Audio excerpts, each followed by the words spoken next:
Hi, I'm Tracy Blehm of Lassie Mind Body Health and the Ignite Your Life Systems. And today's Spark, we're talking about who are you blaming for your resistance so that you can keep it.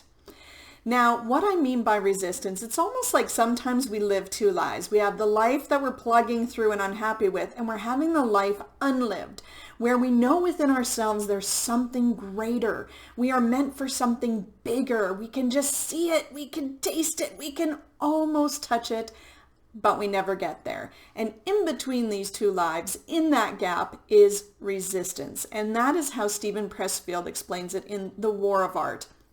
And I thought it was such a great explanation because what happens is we think resistance is out here. We are always talking about healing, about overcoming blocks and overcoming obstacles, which some people believe are out here, but they're actually within us. Those blocks and those obstacles are within us. They are our belief systems and thought processes that we have that are preventing us from taking the steps or implementing what we know so that we can create this amazing fulfilled life.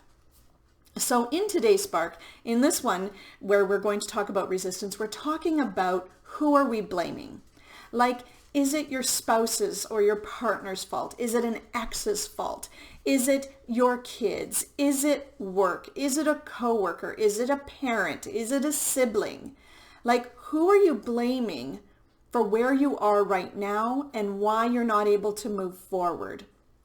Because once we get really clear on that, then we can do something about it. Until we're clear, there's nothing we can do. So for example, when I was younger, earlier in our marriage, when we had young kids, I wanted to go out and create something in my career. But because my husband traveled all the time, I deliciously blamed him all the time. Well, I can't because my husband travels all the time. I can't go out and do this because I have to be home for the kids because my husband travels all the time. And it just kept building, when in actual fact, when I finally sat down and dug into it, I was terrified to do it.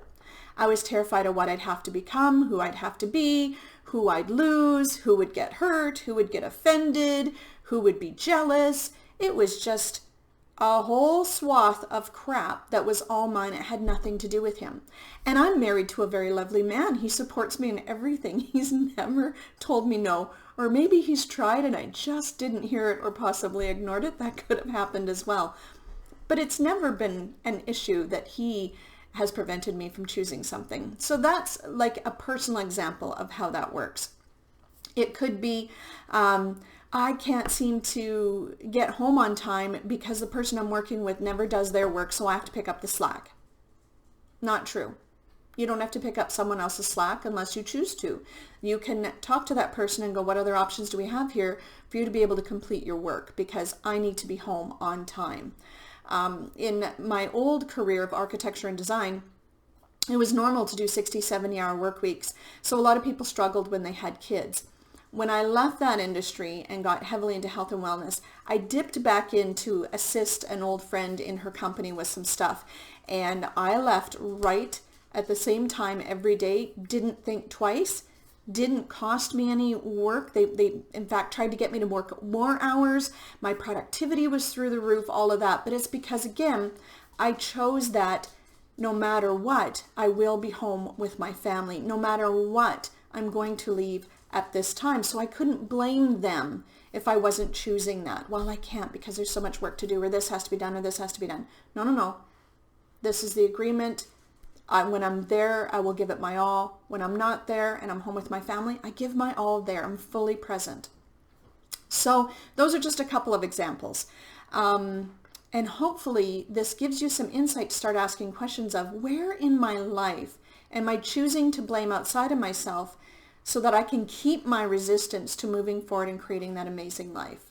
Where are you choosing resistance by blaming others? Let me say it another way, so that you don't get to choose, create your most amazing life.